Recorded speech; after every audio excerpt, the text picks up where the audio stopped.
Vous méditez tous les jours. Vous vous asseyez en silence. Vous respirez profondément. Vous vous sentez en paix. Mais votre vie reste la même. Vos problèmes ne se résolvent pas. Vos relations ne s'améliorent pas. Vos finances ne changent pas. Vous êtes plus calme, oui, mais vous êtes paralysé. Osho a vu cela arriver à des milliers de chercheurs spirituels. Et il a dit quelque chose que peu de maîtres ont le courage de dire. La méditation peut devenir la plus grande fuite de votre vie. Aujourd'hui, je vais vous montrer pourquoi Osho appelait cela de l'évasion spirituelle. Pourquoi la psychologie moderne a maintenant un terme pour cela. Et pourquoi la véritable spiritualité exige quelque chose que la plupart des méditants évitent complètement. Commençons par une vérité inconfortable. La plupart des gens qui méditent fuient quelque chose. Osho a observé cela pendant des décennies.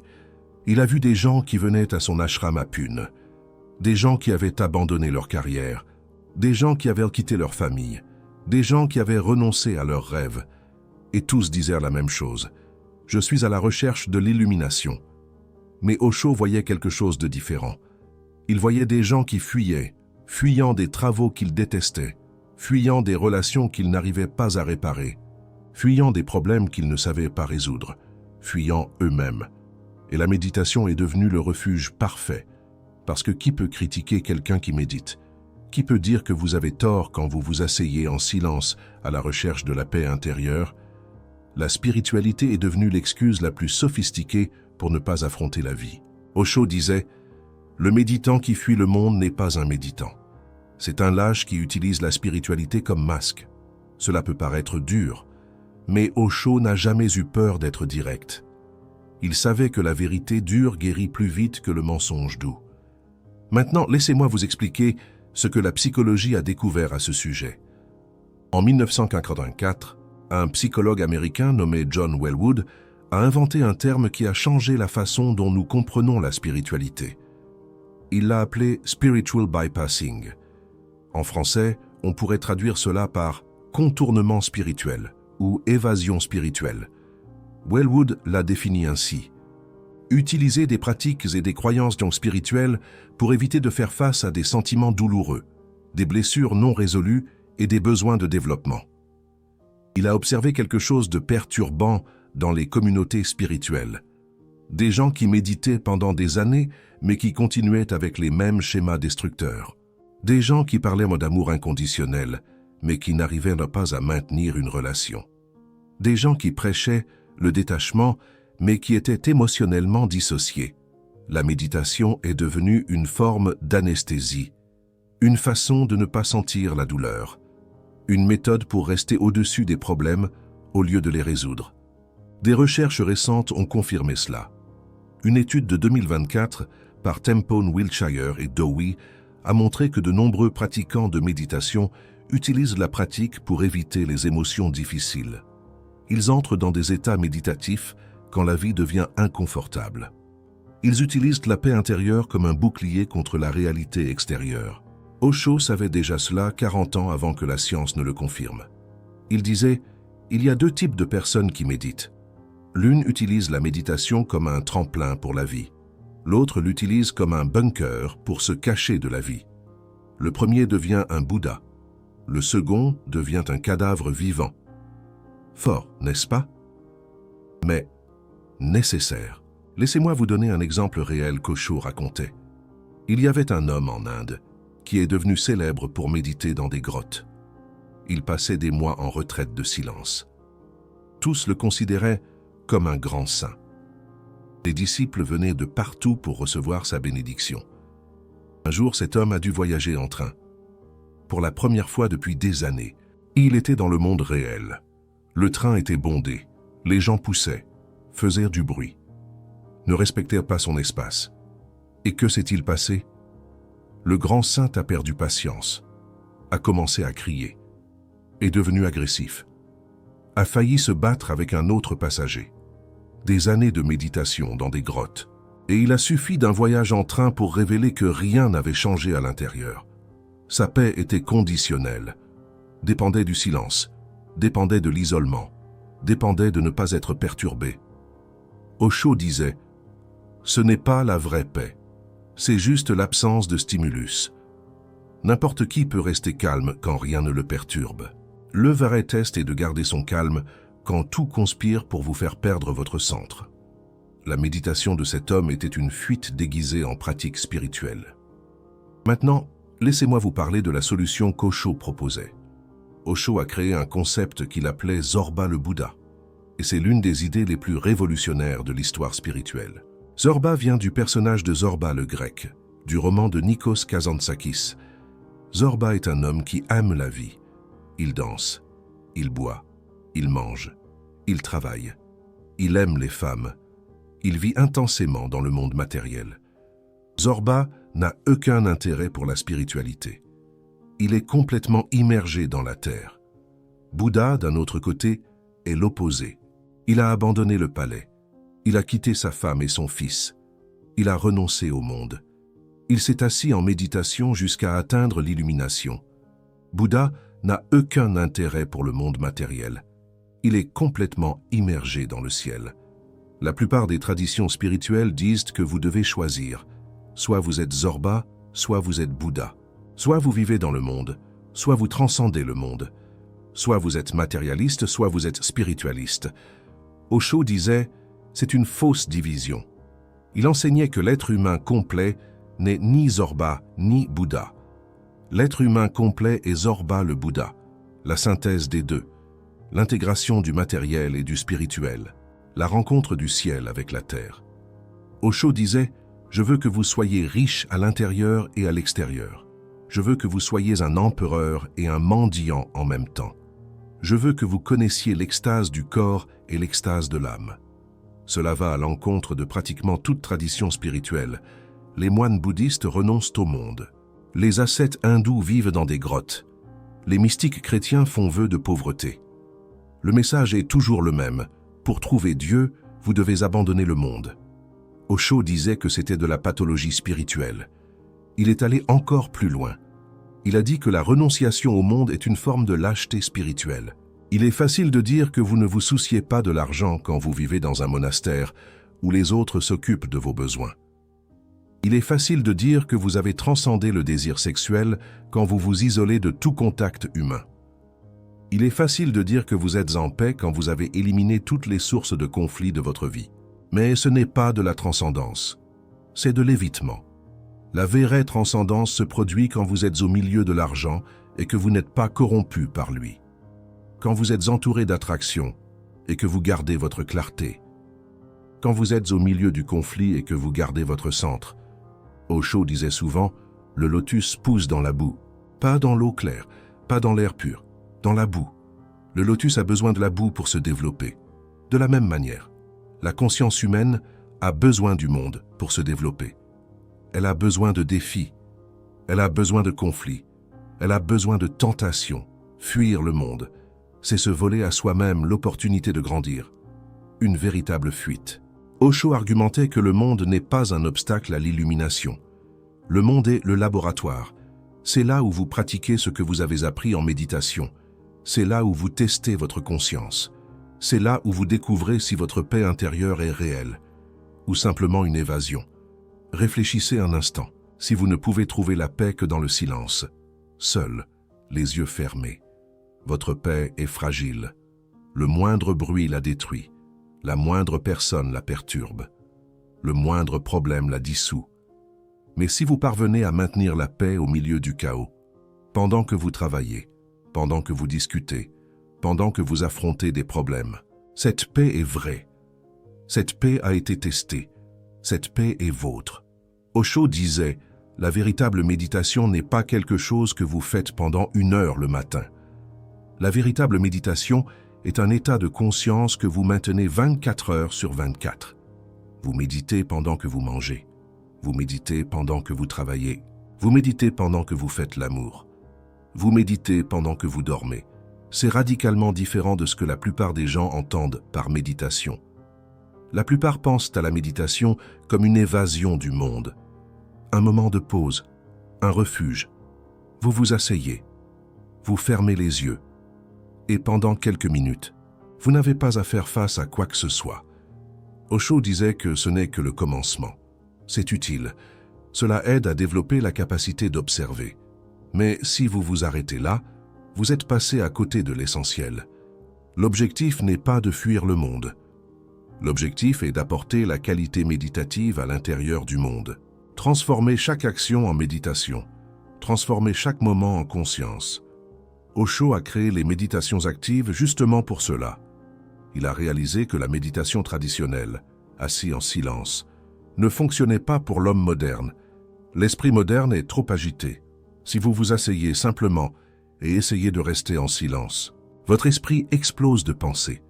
C'est pourquoi il a créé la méditation dynamique, qui commence par une respiration chaotique, passe par une catharsis émotionnelle, inclut des sauts et du mouvement, et ne se termine qu'après par le silence. L'idée est de libérer toute l'énergie accumulée avant d'essayer de rester immobile. Et c'est pourquoi il insistait sur le fait que la méditation devrait continuer dans les activités quotidiennes. Faire la vaisselle peut être méditation, cuisiner peut être méditation, conduire peut être méditation, travailler peut être méditation. Toute activité faite avec présence totale devient méditation. La méditation n'est pas une activité séparée. C'est une qualité que vous apportez à toutes les activités. Laissez-moi vous donner un exemple pratique. Imaginez que vous avez un problème au travail. Votre patron est difficile. Vos collègues sont compétitifs. L'environnement est toxique. Que fait l'adepte de l'évasion spirituelle? Il rentre chez lui, s'assoit pour méditer. Et pendant qu'il est en silence, il ressent la paix. Il sent qu'il a transcendé le problème. Il sent que le travail n'a pas d'importance, parce qu'il est un être spirituel vivant une expérience humaine. Mais le jour suivant, il retourne au travail et le problème continue d'être là.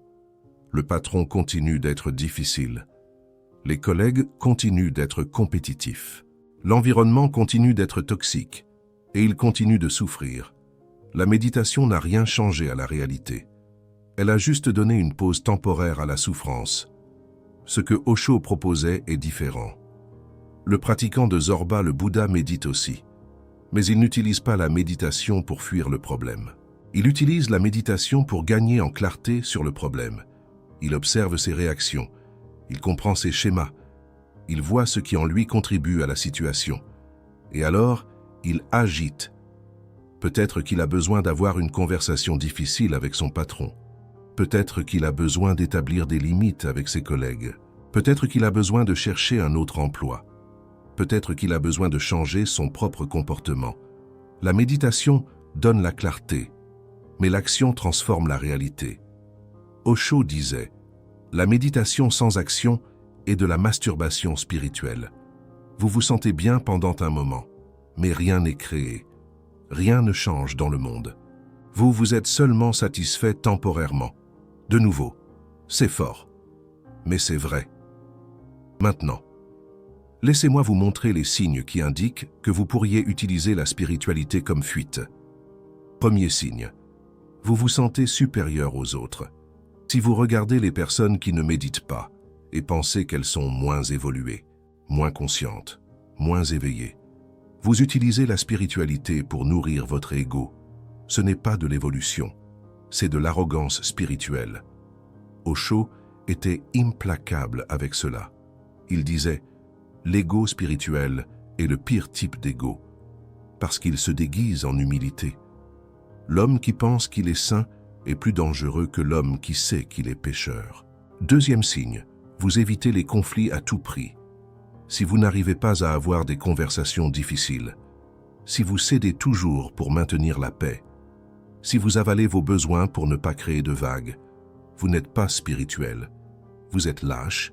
La vraie paix ne vient pas de l'évitement des conflits. La vraie paix vient de la capacité à traverser les conflits en maintenant son centre. Il y a une différence énorme entre les deux.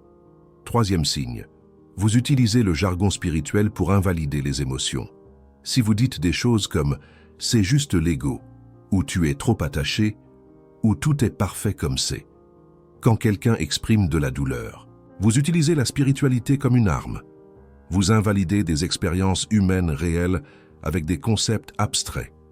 Osho disait « L'être humain complet ressent tout, la joie et la tristesse, la colère et l'amour, la peur et le courage. L'illumination n'est pas ressentir moins, c'est ressentir complètement sans être dominé par le sentiment. » Quatrième signe, votre vie pratique est un désastre. Si vos finances sont un désastre, si vos relations sont dysfonctionnelles, si votre santé se détériore, si votre travail est insatisfaisant, mais que vous vous considérez comme spirituellement évolué, quelque chose cloche. Osho ne croyait pas en une spiritualité qui ne se manifeste pas dans la vie pratique. Il disait, si votre méditation est réelle, votre vie va s'améliorer, vos relations vont s'améliorer, votre travail va s'améliorer, votre santé va s'améliorer. Si rien ne s'améliore, votre méditation est une fantaisie. Cinquième signe, vous êtes toujours à la recherche du prochain cours, du prochain maître, de la prochaine technique. Si vous avez déjà suivi des dizaines de cours de méditation, si vous avez suivi de multiples maîtres, si vous avez expérimenté toutes les techniques, mais que vous continuez à chercher, peut-être utilisez-vous la recherche spirituelle comme une façon d'éviter d'arriver. Osho disait « L'illumination n'est pas à la fin d'aucun chemin. L'illumination est ici. » Maintenant, si vous êtes toujours en train de chercher, vous êtes toujours en train de fuir le moment présent. Et le moment présent est le seul endroit où l'illumination existe. Sixième signe, vous vous déconnectez de vos émotions. Si vous utilisez la méditation pour ne pas ressentir la colère, pour ne pas ressentir la tristesse, pour ne pas ressentir la peur, vous utilisez la spiritualité comme une anesthésie émotionnelle. La méditation n'est pas là pour éliminer les émotions. Elle est là pour les observer sans être dominée par elles. Il y a une énorme différence entre supprimer une émotion et la transcender. Supprimer, c'est la repousser, la nier, faire comme si elle n'existait pas. Utiliser des techniques pour ne pas la ressentir. Transcender, c'est la sentir pleinement, observer sans jugement, et laisser l'émotion passer, naturellement. Osho disait « L'homme réprimé paraît calme à l'extérieur, mais à l'intérieur, c'est un volcan prêt à exploser. L'homme qui a réellement transcendé n'a plus rien à faire exploser. Il est calme à l'intérieur. Et à l'extérieur, parce qu'il n'y a plus d'accumulation d'émotions supprimées. » Septième signe, vous utilisez la spiritualité pour éviter l'intimité. Si vous préférez méditer seul, plutôt que d'être avec d'autres personnes, si vous pensez que les relations entravent votre croissance spirituelle, si vous utilisez des concepts comme le détachement pour justifier une distance émotionnelle, méfiez-vous. Osho était très clair, les relations sont le miroir le plus précis de notre développement. Il est facile de se sentir évoluer quand on est seul. Les autres révèlent qui vous êtes vraiment. Ils activent vos ombres.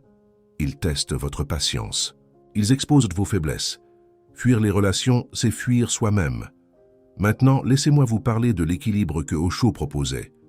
Osho n'était pas contre la méditation. Au contraire, il a créé plus de techniques de méditation que n'importe quel autre maître dans l'histoire.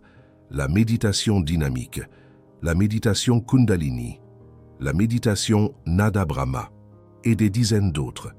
Ce contre quoi il était, c'était la méditation utilisée comme une fuite, une évasion.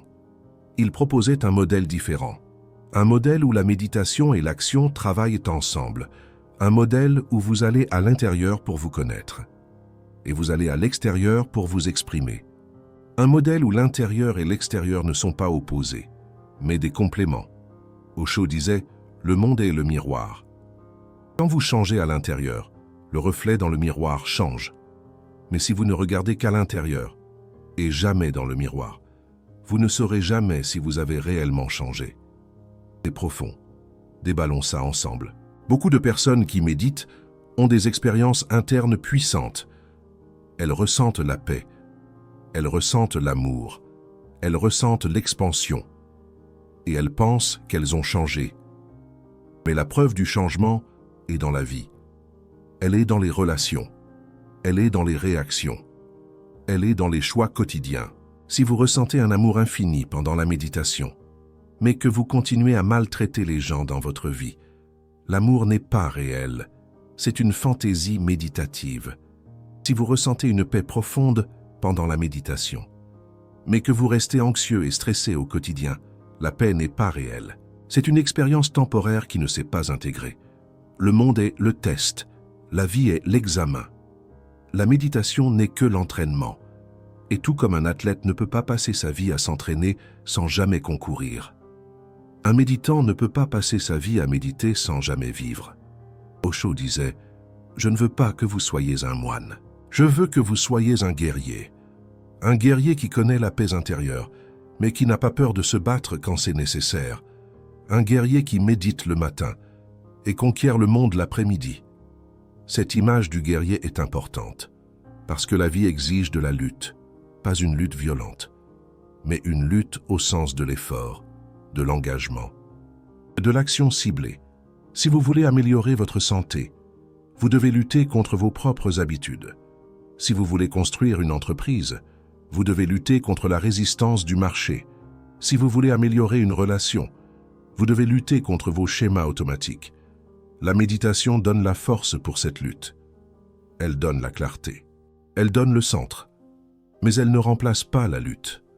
Laissez-moi vous raconter une histoire que Osho racontait fréquemment. Il y avait un moine qui méditait dans une caverne de l'Himalaya depuis 30 ans. Il était considéré comme l'un des maîtres les plus illuminés de l'Inde. Des gens vinrent de loin pour recevoir sa bénédiction. Un jour, un jeune homme arriva à la caverne et dit au moine « Maître, j'ai entendu dire que vous aviez atteint l'illumination. Je suis venu apprendre de vous. » Le moine sourit sereinement et dit « Assieds-toi, mon fils. L'illumination viendra. » Le jeune homme s'assit et observa le moine pendant quelques jours. Le moine méditait la plupart du temps. Occasionnellement, il ouvrait les yeux et souriait paisiblement. Il semblait complètement en paix. Mais le jeune homme remarqua quelque chose. Un disciple apportait de la nourriture au moine tous les jours. Un autre disciple lavait ses vêtements. Un autre s'occupait de la caverne. Le moine ne faisait rien d'autre que méditer.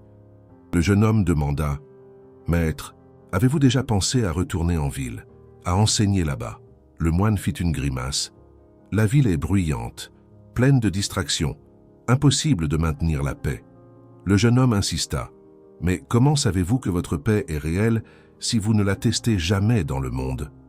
Le moine se fâcha. « Qui es-tu pour remettre en question mon illumination ? Je médite depuis 30 ans. » Et à ce moment-là, le jeune homme vit la vérité. 30 ans de méditation. Et pourtant, le moine s'énervait pour une simple question. 30 ans de pratique. Et pourtant, il avait besoin de fuir le monde pour maintenir sa paix. Le jeune homme remercia et s'en alla. Il comprit que la caverne était une prison, pas un sanctuaire. Que la méditation du moine était une fuite, pas une libération. Osho utilisait cette histoire pour illustrer son point de vue. La véritable illumination n'a pas besoin de conditions spéciales. La vraie paix n'a pas besoin de silence. La vraie liberté n'a pas besoin de fuir quoi que ce soit. Si vous ne pouvez être spirituel que dans certaines conditions, vous n'êtes pas spirituel. Vous êtes dépendant de ces conditions. Alors que faire? Premièrement, continuez à méditer. La méditation est un outil puissant. Elle développe la conscience. Elle entraîne l'esprit. Elle ouvre des portes intérieures. Mais utilisez la méditation comme préparation à la vie, pas comme une fuite de la vie. Deuxièmement, observez vos motivations. Pourquoi méditez-vous? Est-ce pour vous connaître et grandir, ou est-ce pour fuir des problèmes que vous ne voulez pas affronter? Soyez honnête avec vous-même. L'honnêteté est la première étape vers toute transformation réelle. Troisièmement, emmenez ce que vous apprenez pendant la méditation dans la vie. Si vous expérimentez la paix pendant la méditation, essayez de maintenir cette paix pendant que vous travaillez. Si vous ressentez de l'amour pendant la méditation, exprimez cet amour dans vos relations. La méditation n'a de valeur que si elle déborde dans la vie. Quatrièmement, acceptez que la vie spirituelle inclut l'action. Ce n'est pas seulement s'asseoir en silence, c'est agir dans le monde avec conscience. C'est transformer les problèmes en opportunités de croissance. C'est utiliser chaque défi comme pratique spirituelle. Cinquièmement, embrassez le concept de Zorba le Bouddha. Permettez-vous d'être matérialiste et spiritualiste en même temps. Permettez-vous de vouloir le succès et la paix intérieure. Permettez-vous d'aimer le monde et de transcender le monde. Osho disait, vous n'avez pas à choisir entre le monde et Dieu. Le monde est Dieu. La matière est l'esprit manifesté. Le corps est l'âme visible. Il n'y a pas de division, sauf dans votre esprit. C'est peut-être le message le plus libérateur d'Osho. Vous n'avez pas besoin de renoncer à rien pour être spirituel. Vous n'avez pas besoin de fuir quoi que ce soit. Vous n'avez pas besoin d'abandonner quoi que ce soit. Vous avez besoin de transformer, d'amener la conscience là où il n'y en avait pas. Ramener de la présence là où il y avait de l'automatisme. Amener la méditation dans chaque instant de la vie. Osho appelait cela la méditation en action. C'est l'opposé de l'évasion spirituelle, alors que l'évasion fuite le monde pour méditer. Le pratiquant de méditation en action transforme le monde en son temple, alors que l'évadé cherche la paix en fuyant les problèmes. Le pratiquant de méditation en action trouve la paix en affrontant les problèmes, alors que l'évadé divise la vie en spirituel et mondain. Le pratiquant de méditation en action voit toute la vie comme sacrée. Il existe une histoire zen qui illustre cela parfaitement. Un maître demanda à son disciple « Que faisais-tu avant l'illumination » Le disciple répondit « Je coupais du bois et je portais de l'eau. » Le maître demanda « Et que fais-tu après l'illumination » Le disciple répondit « Je coupe du bois et je porte de l'eau. » Le maître sourit. « Alors, quelle est la différence » Le disciple dit « Avant, je coupais du bois en pensant à 1000 choses. Maintenant, je coupe juste du bois. Avant, je portais de l'eau en voulant finir vite.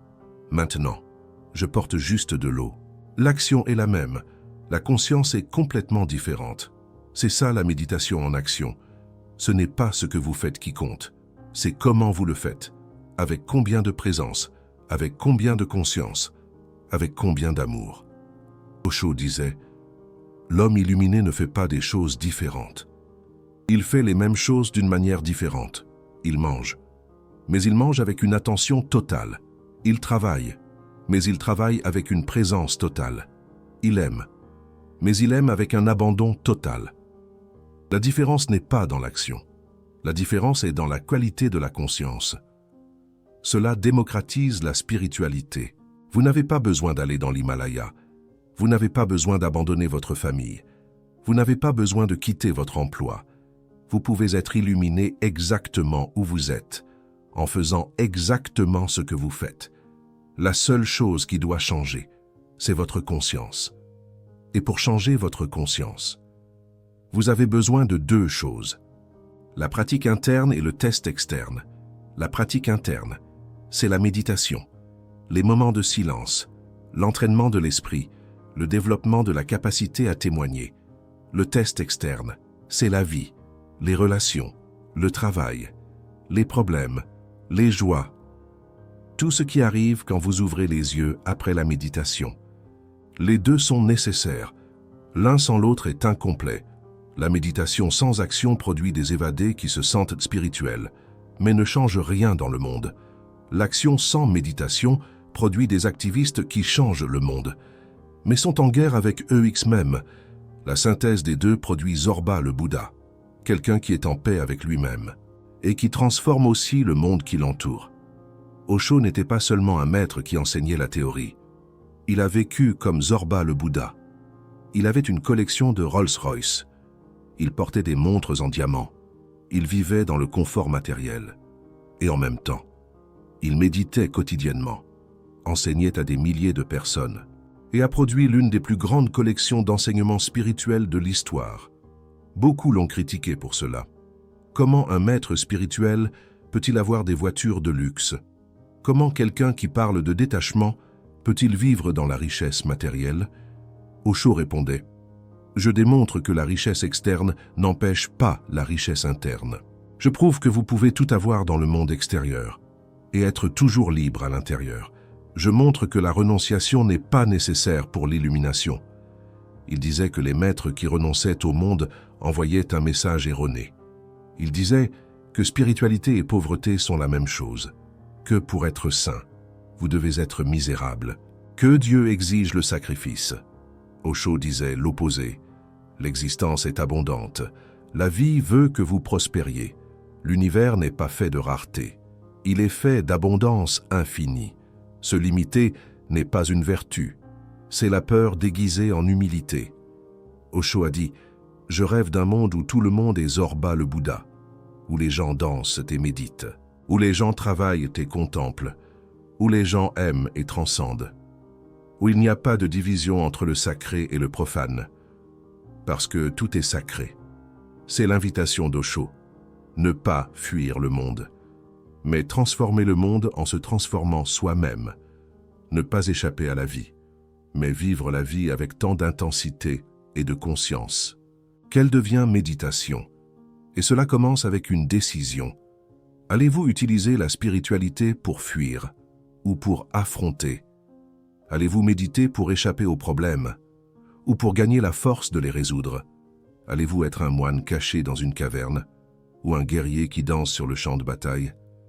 Le choix vous appartient. Maintenant, dites-moi dans les commentaires, vous êtes-vous déjà surpris à utiliser la méditation comme une fuite? Arrivez-vous à méditer au milieu du chaos ou seulement dans le silence? Le concept de Zorba le Bouddha a-t-il un sens pour vous? Écrivez ça en bas. Je lis tous les commentaires. Si cette vidéo a ouvert vos yeux d'une manière ou d'une autre, si elle vous a fait vous demander comment vous utilisez la spiritualité, laissez votre j'aime. Ce simple geste aide plus de personnes à trouver ce contenu. Si vous voulez aller plus loin dans les enseignements d'Osho, abonnez-vous à la chaîne chaque semaine. Il y a une nouvelle vidéo explorant des idées qui peuvent transformer votre conscience. Et si vous voulez soutenir ce travail de manière plus directe, il y a le Super Thanks juste en dessous. Chaque contribution aide à maintenir cette chaîne en vie et me permet de consacrer plus de temps à vous apporter ces enseignements. À la prochaine vidéo. Et rappelez-vous, la vraie spiritualité n'est pas la fuite du monde, c'est la présence totale dans le monde. Ce n'est pas échapper à la vie, c'est embrasser la vie avec tant de conscience que chaque moment devient sacré. Ce n'est pas être Zorba ou Bouddha, c'est être Zorba le Bouddha. Le choix est toujours vôtre.